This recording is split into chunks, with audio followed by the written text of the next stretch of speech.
Caliber 21. It's in there.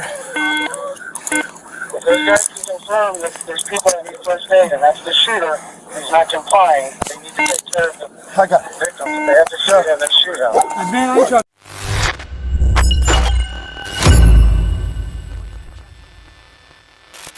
A dark cloud hung over the quaint Monroe Township, Ohio on a fateful Thursday afternoon. An eerie calm preceded a tempest that shattered the tranquility, a storm orchestrated by a man named Chad Doerman. The day was June 22, 2023, just after 4 p.m., when the quiet was abruptly broken by two distress calls. One came from a woman in obvious despair, screaming, "My babies had been shot." The other from a passerby who reported a chilling sight. A young girl running down the road shrieking that her father was killing everyone. The source of this terror, a home about 25 miles southwest of Cincinnati.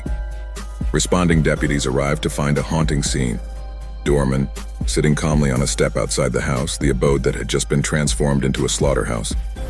In the yard of the home, lifeless on the grass, were three young boys. They were Doerman's sons, aged 3, 4, and 7. Paramedics rushed to the scene, performing life-saving measures in an attempt to defy fate, but it was to no avail. The boys had been shot and were dead on the spot. The mother of the boys, a 34-year-old woman, had also been shot in the hand. She was found outside the house, a survivor amidst the carnage, and was transported to University Hospital in Cincinnati. The news of her son's demise was broken to her at the hospital, a crushing blow on top of the physical pain she had already endured. First and foremost, I want to start out by expressing the deepest sympathy I have for his family, for this unspeakable tragedy. I can't go into a whole lot of facts, all right, because this is a death penalty case, and my goal is to have this man executed for slaughtering these three little boys. Let me try to figure out a way to put this.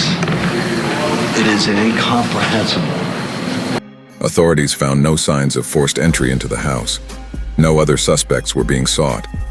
It was clear that this was a crime of unimaginable cruelty, committed by a man against his own family. According to the Clermont County Prosecutor's Office, the details were even more horrifying. Doerman had planned the murder of his sons meticulously. In an incomprehensible act of cruelty, he had lined up his sons and executed them with a rifle. One of the boys had managed to escape into a nearby field, but his father had hunted him down, dragged him back to the property, and executed him in front of witnesses.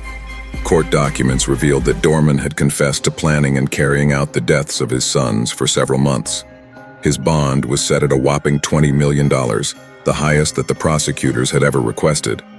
The trauma extended beyond the immediate family, rippling through the local community. Bite you. Just don't reach for him and try to grab him and pet him. All right. He won't bite you. What's going on, man? Nothing. Can I stand up? It's kind of uncomfortable. I'm gonna get you here in a second. I ain't running away. You can do whatever you want with me.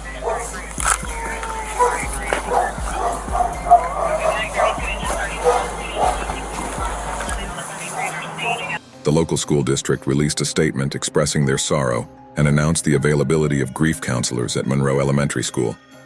The case of Chad Doerman is a chilling reminder of the darkness that can lurk behind closed doors, even in the most seemingly peaceful places. As investigations continue and the community seeks to come to terms with this horrifying event, one thing is clear: this was not just an act of violence, but also a devastating betrayal of the sacred bond of family, a father who executed his own sons. Join us again next time for more disturbing true crime tales.